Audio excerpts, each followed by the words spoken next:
Latest updates ఎప్పటికప్పుడు పొందడానికి big TV WhatsApp channel follow అవ్వండి. లింక్ డిస్క్రిప్షన్ లో ఉంది.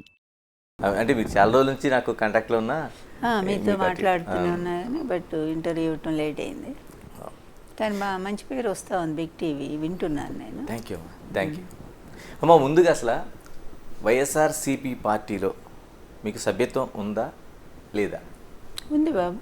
నేను ఫస్ట్ 2000 ధర్మాన ప్రసాదరావు గారు జాయిన్ అయ్యారు, మీకు గుర్తుందా, శ్రీకాకుళంలో. అదే రోజు జాయిన్ అయ్యాను నేను పార్టీలో.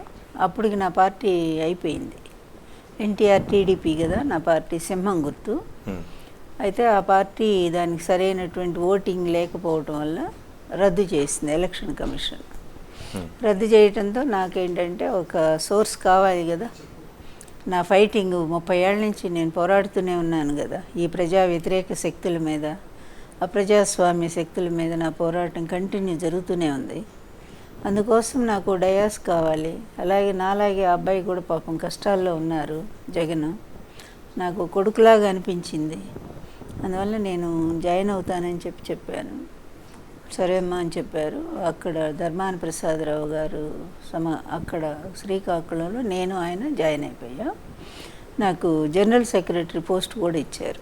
అమ్మ, నందమూరి తారక రామారావు ఆశయాలకి అంటే దూరంగా ఉండి ఒక రాజకీయ పార్టీగా కాంగ్రెస్ని ఆ రోజున చూసాం.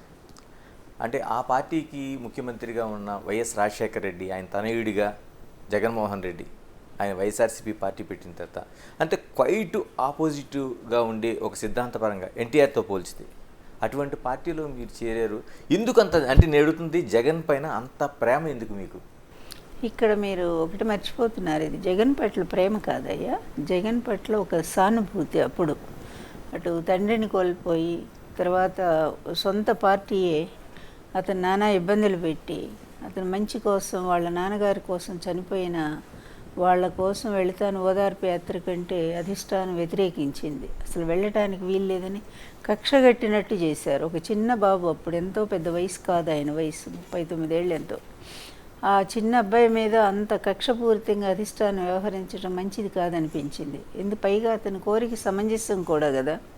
తండ్రి కోసం చనిపోయిన వాళ్ళ ఇంటికి పోయి పలకరించడం అనేది అది కనీస ధర్మం కనుక అతను తన ధర్మాన్ని నెరవేర్చాలనుకున్నప్పుడు ఆ అధిష్టానమే వాళ్ళు సరిగ్గా వ్యవహరించలేదు. అప్పుడే నాకు జాలి కలిగింది. ఇక వస్తే అతను కాంగ్రెస్ పార్టీ కాదు, సోనియా గాంధీ గారు రమ్మన్నప్పుడు కూడా నేను కాంగ్రెస్ పార్టీలోకి వెళ్ళలేదు. వైఎస్ అన్న కూడా నన్ను ఒకసారి వచ్చి జాయిన్ అవ్వమ్మ, ఇక్కడ ఆసిఫ్ నగర్ సీట్ ఇస్తా అన్నారు. నాగేంద్ర అప్పుడు వెళ్ళిపోయారు తెలుగుదేశంలోకి. వెళ్ళిపోయినప్పుడు రామ్మ అన్నారు, నేను రానన్నాను. ఇది నా సిద్ధాంతం. నా పార్టీ ఉన్నంత వరకు నేను ఎక్కడికి పోలేదు.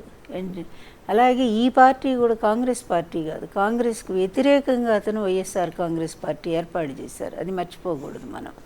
అతను కాంగ్రెస్కు వ్యతిరేకంగా పోరాడుతున్నాడా, కాంగ్రెస్లో కలిసి పోరాడుతున్నాడా? కాంగ్రెస్లో కలుపుకుంది ఎవరు? టీడీపీ అధ్యక్షుడిగా ఉండి టీడీపీ పార్టీ నుంచే ముఖ్యమంత్రిగా పనిచేస్తూ కాంగ్రెస్తో కుమ్మక్కయ్య తెలంగాణలో పొత్తు పెట్టుకుంది ఎవరు? చంద్రబాబు నాయుడు గారు కదా. అలాగే ఎన్టీఆర్ గారు కుమార్తె అయ్యి ఉండి ఆయన చనిపోగానే కాంగ్రెస్ పార్టీలో చేరింది ఎవరు? పురంధరేశ్వరి కదా. కాంగ్రెస్ పార్టీ నుంచి ఆమె 2 సార్లు మంత్రి పదవి పొంది ఆ పార్టీ ఓడిపోగానే మళ్ళీ వచ్చి బీజేపీలో చేరింది ఎవరు? పురంధరేశ్వరి కదా.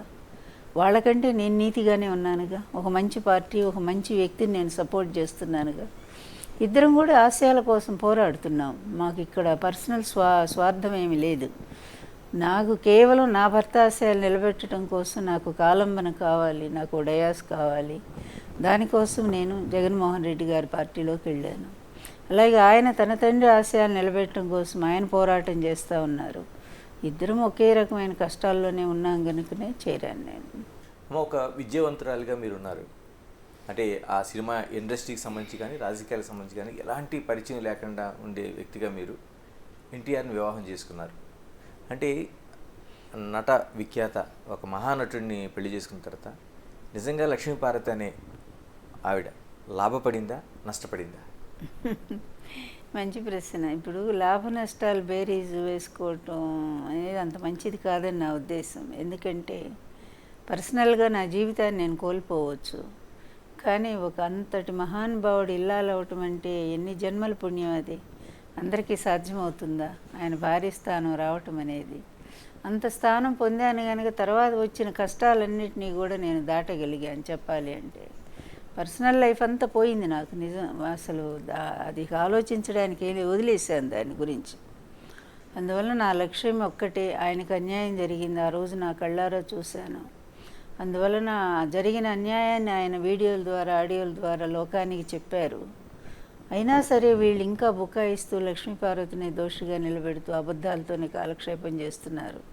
అంతటి మహానుభావునికి జరిగిన అన్యాయానికి ఆయన భారీగా పోరాటం నా లక్ష్యం అనుకున్నా, ధర్మం అనుకున్నా. నేను అట్లాగే నిలబడి పోరాడుతూనే ఉన్నాను.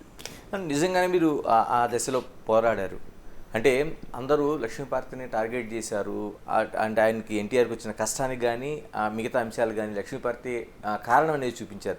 ఈ ఎన్ని సందర్భాల్లో ఒక్కసారైనా ఈయన పెళ్లి చేసుకోకుండా ఉంటే బాగుండేది అని అనిపించిందా మీకు ఎప్పుడైనా? ఎప్పుడు అనిపించదు. ఎందుకంటే నా భర్త ఎప్పుడైనా నా పట్ల తేడాగా చూస్తే కదా. ఇప్పుడు బయట నుంచి వీళ్ళు వేసే నిందలో లేకపోతే వీళ్ళు పెట్టే కష్టాలకో వీళ్ళ ఇబ్బందులకో నేను అనుకొని ఎన్టీఆర్ని పెళ్లి చేసుకున్నందువల్ల నా జీవితం పాడైపోయిందని అనుకుంటే నేను ఎన్టీఆర్కి తగిన భార్యనే కాదు. ఎందుకంటే కష్టాలు ఆయన పడ్డారు జీవితంలో, నాతో పాటు ఆయన పడలేదా? పెళ్ళికి ముందు పడలేదా? పెళ్ళి తర్వాత పడలేదా? ఆయన పాపం చివరికి అధికారం కూడా పోగొట్టుకోలేదా? అలాంటిది ఆయన అన్ని కష్టాలు పడితే నేను పడకూడదా ఆయన కోసం? ఒక్కటే అయ్యా, ఇక్కడ అనుబంధం అనేది అందరికి అర్థం కానిది. అది ఆ భార్యాభర్తల బంధం ఏంటో మేమిద్దరం నిజంగా ఒక ఆదర్శంగానే చూపించాము. ఎన్ని కష్టాలు ఎదురైనా ఇద్దరం ఒకే మాట మీద నిలబడ్డాము, ఒకే బాటలో సాగిపోయాము. అందుకే లాస్ట్ మినిట్ వరకు ఆయన నన్ను విడిచిపెట్టలేదు.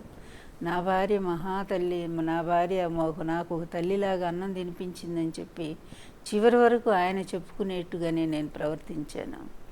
వీళ్ళు ఎన్ని రకాలు మాట్లాడినా కూడా ఏనాడైనా ఎన్టీఆర్ నన్ను ఒక్క మాట అన్నారా? నాకు దూరంగా జరిగారా? లేదు కదా.